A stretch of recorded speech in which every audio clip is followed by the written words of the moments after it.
వృషభ రాశి. ఈ వృషభ రాశి వారికి ఆత్మస్థైర్యం చాలా ఎక్కువగా ఉంటుంది మొట్టమొదటి 15 రోజులు. తర్వాత 15 రోజులు కొద్దిగా ఆత్మస్థైర్యం తగ్గుతుంది. ఏదైనప్పటికీ కుటుంబ ఆర్థిక సంతానపరమైన వ్యవహారాలు ఈ వృషభ రాశి వారికి మే నెలలో అత్యద్భుతంగా ఉంటాయి. కుటుంబ పరంగా అంటే మనం వివాహము, ఉద్యోగము, వ్యాపారము, వృత్తిల్లో డెవలప్మెంట్స్ ఇటువంటి ప్రయత్నాలు చేసేవనుకోండి తప్పకుండా విజయం సాధించవచ్చు.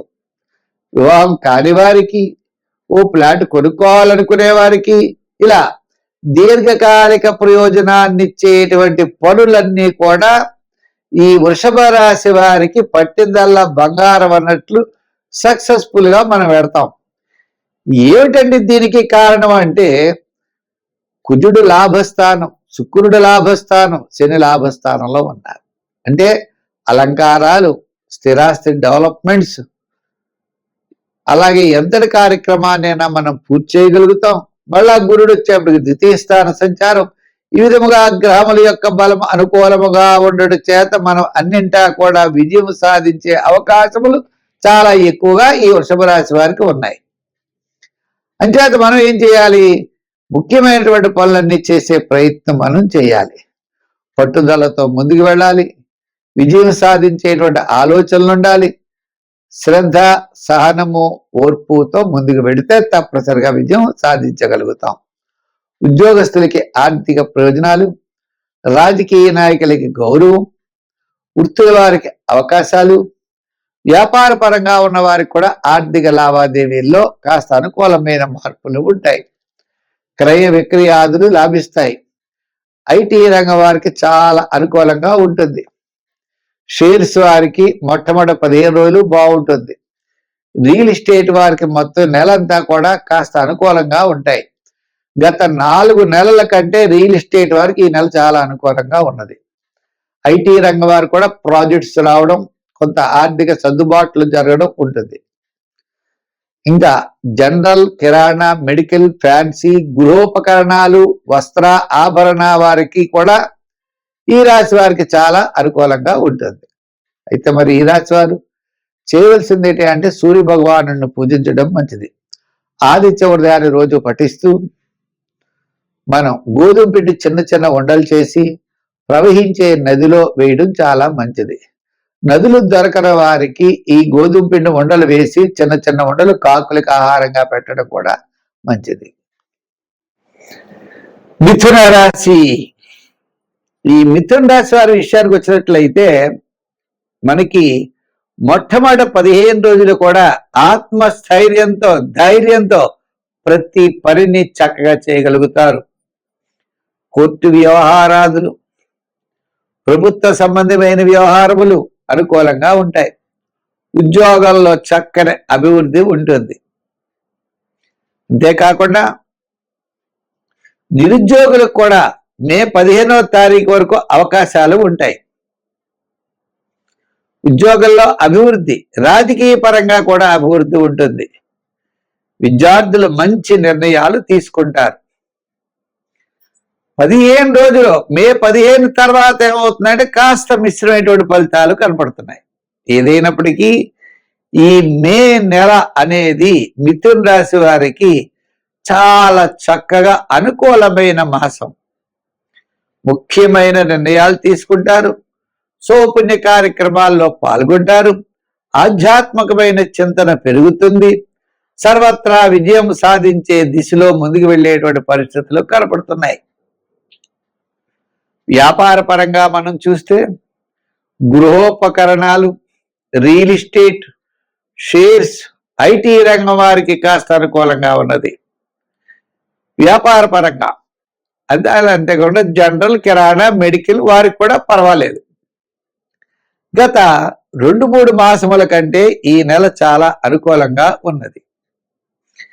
ప్రధానమైన గ్రహములు పెద్దగా అనుకూలంగా లేకపోవడం వల్ల నాకు బాగోలేదు అనుకుంటారు. 1, 2 గతంలో చేసిన రుణాలన్నీ ఈ నెలలలో తీరం. 3 ఏమిటయ్యా అంటే వివాద శుభ ప్రయత్నాలు కాస్త శుభరూపమైనటువంటి వ్యయం జరిగే అవకాశాలు ఉన్నాయి. కాబట్టి కాస్త రుణ బాధలు పెరగడానికి ఉన్నాయి. సౌపుణ్య కార్యక్రమాలు ఆచరిస్తారు కదండి. తద్వారా ఆర్థిక ఒడిదుడుకులు ఉంటాయి, దానికి రుణం చేయవలసిన పరిస్థితులు ఉంటాయి. ఏదైనప్పటికీ ఈ నెల అనుకూలంగా ఉన్నది. ఇంకా దీర్ఘకాలిక ప్రయోజనాన్ని ఇచ్చేటువంటి పనులు కూడా చాలా చక్కగా చేస్తారు. అయితే ఈ రాశి వారు, మరి మిథున రాశి వారు ఇంకా అనుకూలంగా ఉండాలి అంటే ఎక్కువ శివారాధన చేయండి, నవగ్రహ ప్రదక్షిణ చేయండి, ప్రతిరోజు శివ దర్శనం చేయండి, శివ స్తోత్రం చేయండి, దత్తాత్రేయుడి యొక్క ఆరాధన ఎక్కువ చేయండి. సాయంకాలం వేళ శివ దర్శనం చేస్తే శివుడు ఆనందాన్ని పొందుతాడట. ఆ సమయంలో శివుడు సాయంకాలం సంధ్యా సమయంలో ఆయన విహారానికి బయటకు వస్తాడట. మొత్తం వచ్చి ఆయన ఆ టైంలో ఎవరైతే కొలుస్తారో వారికి తప్పనిసరిగా మంచి ఫలితాలు ఇస్తాడని చెప్తారు. ఈ మిథున రాశి వారు శివారాధన ద్వారా విజయాన్ని సాధించగలుగుతారు. సింహరాశి, ఈ సింహరాశి వారికి గురుడి యొక్క బలం చాలా అనుకూలంగా ఉంది. ముఖ్యమైన వ్యవహారాలన్నీ, కుటుంబ ఆర్థిక సంతానపరమైన వ్యవహారాలు లాభిస్తాయి. ఉదాహరణకి 10,000 సంపాదించారనుకోండి, 10,000 కూడా ఖర్చు అయిపోయేటువంటి పరిస్థితులే ఉన్నాయి. ఇంచేత వ్యయం కూడా ఉంటుంది. ఈ గ్రహాలు మిశ్రమైనటువంటి ఫలితాలు కనపడుతున్నాయి. అష్టమ శని ప్రభావం ఒకవైపు గురుడి యొక్క బలం ఒకవైపు, మిగిలిన గ్రహాలన్నీ కూడా సామాన్యంగా ఉండడం ద్వారా ఫలితాలన్నీ కూడా సామాన్యమైన ఫలితాలు ఇచ్చే అవకాశాలు ఉన్నాయి. అంచేత ధైర్యంగా పట్టుదలతో ముందుకు వెళ్ళవలసిన పరిస్థితులు ఉన్నాయి. మీరు ఎంత ఖర్చు వచ్చినా ఆ ఖర్చుకు సమయానికి మీకు డబ్బు చేతికి అందుతుంది, ఆ డబ్బు ఖర్చు అయిపోతూ ఉంటుంది. అంచేత ధనం ఖర్చు అయిపోయిందని ఆలోచించకండి. కార్యక్రమాలు ముందుకు కొనసాగుతూ ఉంటాయి కాబట్టి దాని మీద దృష్టి పెట్టుకుని ముందుకు వెళ్ళవలసిన పరిస్థితులు ఉన్నాయి. అష్టమ శని ప్రభావం వల్ల చికాకులు ఉంటాయి, శ్రమ ఉంటాయి, ప్రతి పని ఆలస్యం అవుతూ ఉంటాయి. ఇటువంటి ఇబ్బందులు కూడా ఉన్నాయి. రియల్ ఎస్టేట్ పర్వాలేదు, షేర్స్ వారికి యావరేజ్గా ఉంది. మరి నూతనమైన ప్రయత్నాలు, నూతనమైన వ్యాపార ప్రయత్నాల్లో మనం ఆలోచించాలి. ఐటీ రంగం వారికి కూడా ఆర్థిక ప్రోత్సాహం ఉంటుంది, పనుల్లో ఆలస్యం ఉంటుంది. మొత్తం మీద ఈ రాశి వారు శనివారం నియమం పెట్టుకోండి, హనుమాన్ చాలీసా పఠించండి, 1, 4, 7 సంఖ్యలు ధరించండి, రంగుల్లో ఎరుపు తెలుపు వాడండి. శనివారం నియమం పెట్టుకుంటూ శనీశ్ భగవానుడిని పూజిస్తూ ఉండండి. ఇంకా ముఖ్యమైన విషయం ఏంటి అంటే హనుమాన్ చాలీసా పఠించండి. హనుమాన్ చాలీసా పఠిస్తూ ఉంటే తద్వారా మీరు విజయం వైపుకి వెళ్ళడానికి అవకాశాలు ఉంటాయి. చికాకులు ఖచ్చితంగా తగ్గుతాయి. దూరం నుండి కొంతమంది వ్యక్తులు సహాయ సహకారాలు మీకు చేస్తారు.